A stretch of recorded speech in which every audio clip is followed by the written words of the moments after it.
Hey guys, this is Will at Third and Long. Welcome to my Week 12 college football breakdown of the college football playoff poll that just came out Tuesday evening. And this will be for Week 12. So we'll be counting down from 25 all the way to 1, seeing who went up, who went down, and if we think they are where they should be. So hit that like button and subscribe, and let's get started. Coming in at 25, falling 9 spots, we have the Kansas Jayhawks sitting at 7-3. So they're coming off of a 16-13 loss versus Texas Tech. They do have Kansas State coming up this weekend. So Kansas lost. It's not really their fault that they lost, though. Daniels was out. Bean was out. First string quarterback hurt.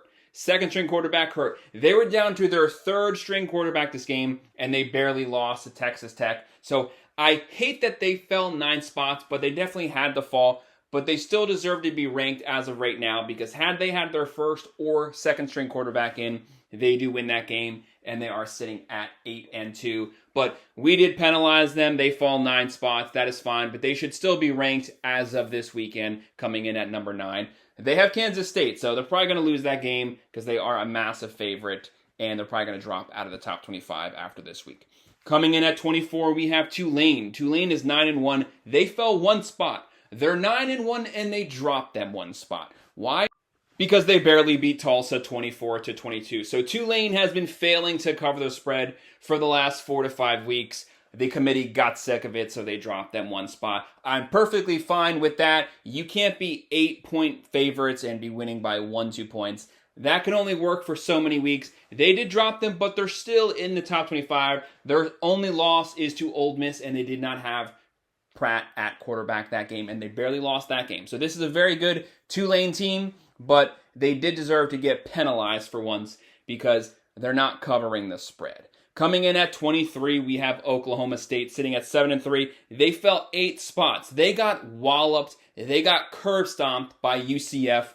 They lost 45-3.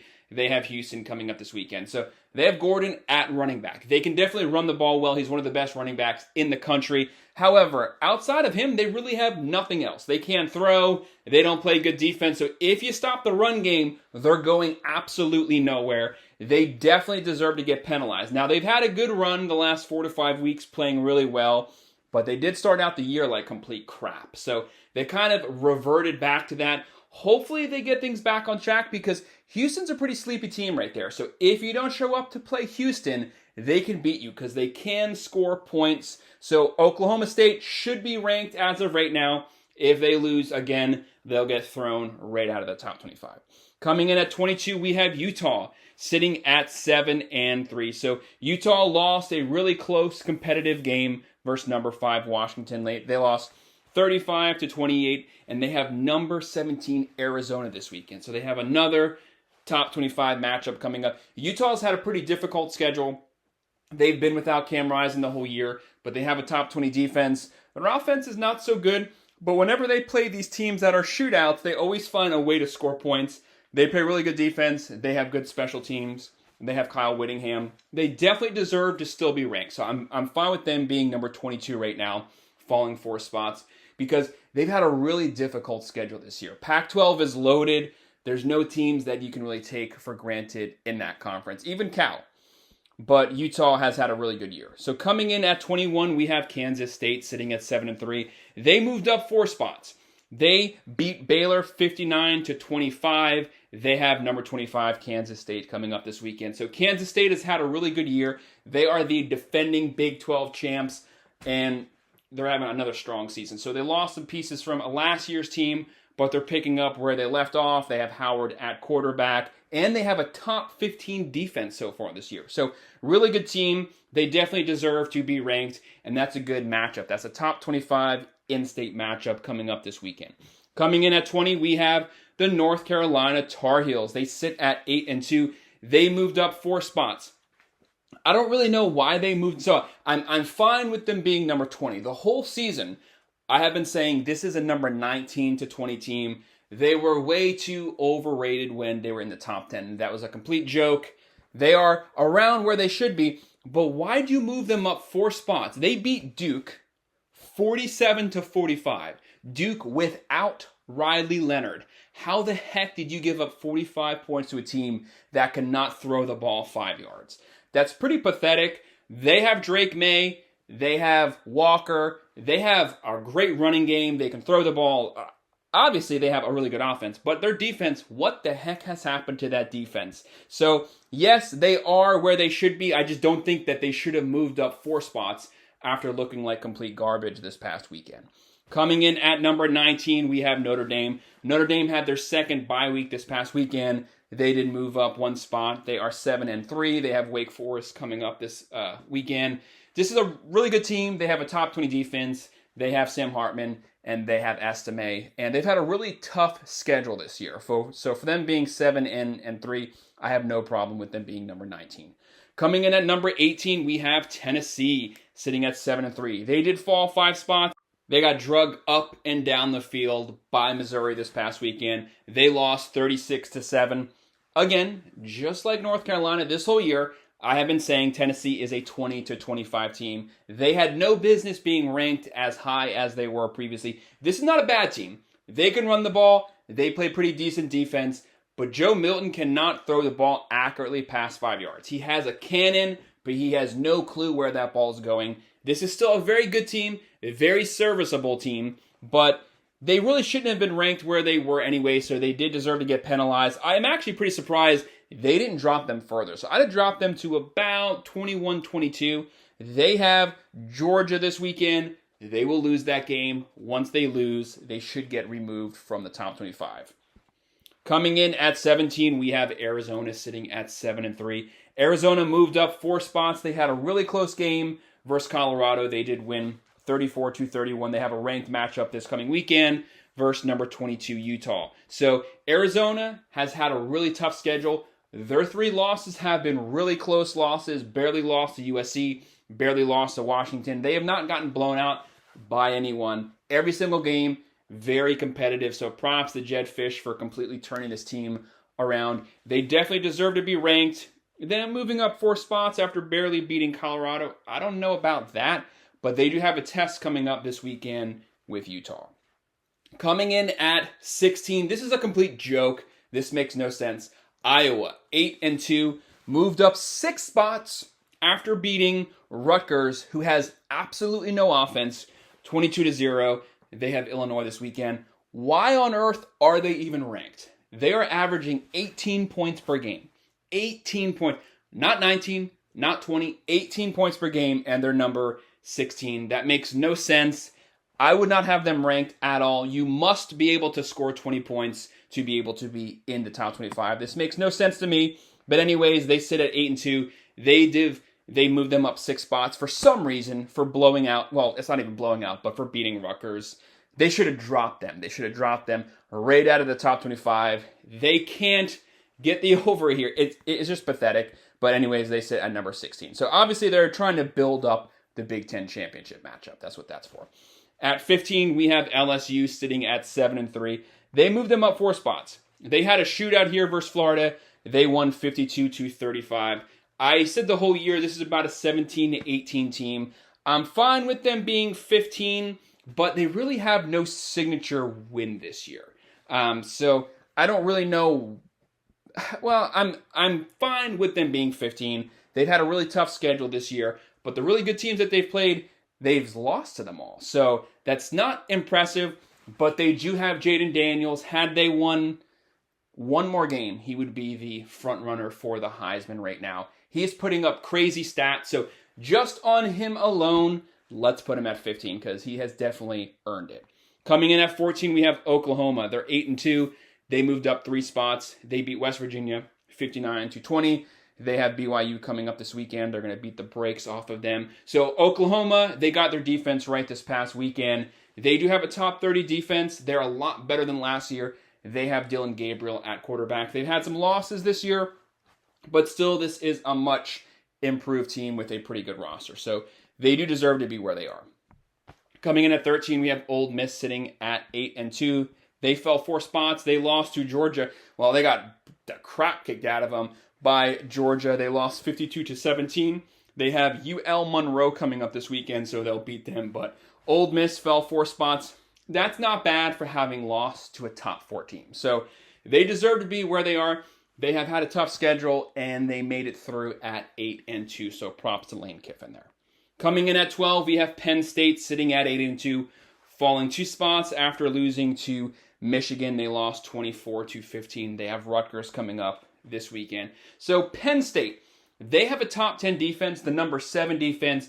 Manny Diaz has those guys fired up. They are really tough. They get after the quarterback. Drew Aller having a great year so far. However, they have absolutely no vertical weapons. They have a championship caliber defense, but they cannot throw the ball past the first down marker. That's their biggest holdup. They did fire the offensive coordinator, so they must find someone else who can modernize the offense this offseason. Very talented team, but their ceiling in the regular season is 10 wins because the offense can't get them past the Buckeyes and the Wolverines, but still a very good team with 2 very good losses. Coming in at 11, we have Oregon State sitting at 8-2. Crazy. They won 10 games last year, having an even better season so far this year. They moved up 1 spot. They beat Stanford. They beat them bad. They won 62-17. They have number 5 Washington coming up this weekend, and they are the favorites to beat number 5 Washington Huskies. So props to Oregon State having a great year so far. Like I said, they are 8-2. This is going to be a really big Pac-12 matchup this Saturday. I'm perfectly fine with them being where they are. Do they think they are the number 11 team technically? No. But they've won games in a really competitive, the deepest conference in college football this year. They are 8-2. So they've technically earned that right to be number 11 as of right now. Coming in at number 10, we have Louisville, 9-1. They moved up 1 spot after barely beating Virginia Thursday night, 31-24. They have Miami this weekend. So what do I think about Louisville? They are not a top 10 team. Very talented team, top 20 offense, top 20 defense. They have a lot of weapons on offense, definitely. But you barely beat Virginia. You almost lost that game, could have lost that game. Yes, teams do have close games. They've had a couple of them this year. So, yeah, they beat the crap out of Notre Dame, but outside of that, really close, really underperforming games. So I wouldn't have moved them into the top 20. I don't know if the committee's trying to build up for the ACC championship, trying to have a potential top 10 matchup there to pad Florida State's schedule. I don't know. But if they played any of these top 15 teams, they would lose to all of them. Very good team, very good year so far, but they're not top 10 material. Coming in at 9, we have Missouri at 8-2. They moved up 5 spots. They beat Tennessee, beat them pretty good. They won 36-7. They have Florida coming up this weekend. They have a very close loss to Georgia. That's the main thing holding them in the top 10 right now. Having a really good year with Cook at quarterback. Really strong season so far in the SEC East. Very good team. I have no problem with them being in the top 10 as of right now. Coming in at number 8, we have one of the better one-loss teams in the country. We have Alabama, who's been hot the last probably 3 to 4 weeks. They are 9-1. They beat Kentucky 49-21. That's not impressive because Kentucky's not good, but nonetheless, that's still a good SEC conference win. They have Chattanooga coming up this weekend, so we're not going to learn anything this weekend because they're playing an FCS garbage team. So don't even watch it. But Bama with Milroe at quarterback, they've been running the ball, they've been throwing the ball, and they've gotten the defense right the last 3 or 4 weeks. So having a very strong season. So all they have to do is just win out. Win this weekend, which they will, beat Auburn, and they will have the chance to play Georgia to win the SEC. Whoever wins that game has a clear shot to make it to the playoffs. So they just have to win out, and they will be in the Final Four. Coming in at 7, we have Texas. So Texas and Alabama did not move at all. Texas is 9-1. They barely beat TCU 29-26. They have Iowa State coming up this weekend. So the committee would have dropped them down, but they do have the win head-to-head versus Bama. You cannot, in good conscience, flip those two teams because Texas didn't just beat Bama. They curb-stomped Bama in Tuscaloosa. Like I said, that has to mean something. They did win the head-to-head matchup. Texas barely beat TCU, but nonetheless they won. They have a big test this weekend. They have Iowa State. which has a top 20 defense. The main thing is they lost Brooks at running back. That's a massive loss. So how will running back number 2 and 3 step up? That's the biggest question mark for the rest of the season. But if they win out, if they win the Big 12, they are in the Final Four. Coming in at 6, we have the Oregon Ducks at 9-1. They beat USC 36-27. Score was close, but the game was not that close. They have, this coming weekend, they have Arizona State, so they should beat them pretty good. So Oregon, to me, as of right now, is the best one-loss team, but Bama is on their heels. This team has a top 3 offense, scoring 49 points per game. They have a top 15 defense. So this is one of the best rounded, if not the best rounded team in the country so far. They have a very good loss. They have a loss to Washington, but they have the chance to get the rematch and beat them. If they win out and they beat Washington in the Pac-12 championship, they will make the playoffs also. Coming in at 5, we have Washington 10-0. They beat Utah 35-28. They have a massive matchup this weekend versus Oregon State, who is number 11. So a big top 11 matchup this weekend for them, but they're actually the underdog. So that just lets you know what Vegas thinks about Washington. They have them as the underdogs this weekend versus Oregon State. Washington, though, has one of the better wins so far this year. They have a really tough schedule so far. So to me, I wouldn't have them at 5. I would have them at number 4. To me, they've played better than Florida State so far this weekend. I'm not knocking Florida State at all. Florida State's best win is a 3-loss LSU. Washington's best win is a 1-loss Oregon, who is the number 6 team. So that's quite possibly one of the best, if not number 2 best win next to Texas beating Bama. So why is Washington behind them? They've beaten Arizona. They've beaten Utah. They have multiple top 25 wins, so we have to give them props. They have Penix. It's Penix and Nix right now for the Heisman. So we have to give them props. And they have, if not number 1, the number 2 best wide receiver core in the country. So I would flip them in Florida State personally. They're both undefeated, but I think Washington has the better wins. But either way, if they win out, they will get in. Coming in at 4, we have Florida State at 10-0. They barely beat Miami 27-20. They have North Alabama this weekend, so they're going to beat the brakes off of them. They will move to 11-0, and then they have Florida next weekend. Big rivalry game. All they have to do is win out, and the ACC will get them in. Schedule's kind of fallen off. They have the win versus the Tigers, but outside of that, they've been kind of iffy. So they've been barely beating not very good teams. Think of Pitt, Boston College, Miami. This is kind of like a 2014 Florida State, to where they barely beat bad teams, got to the playoffs, and just got wrecked.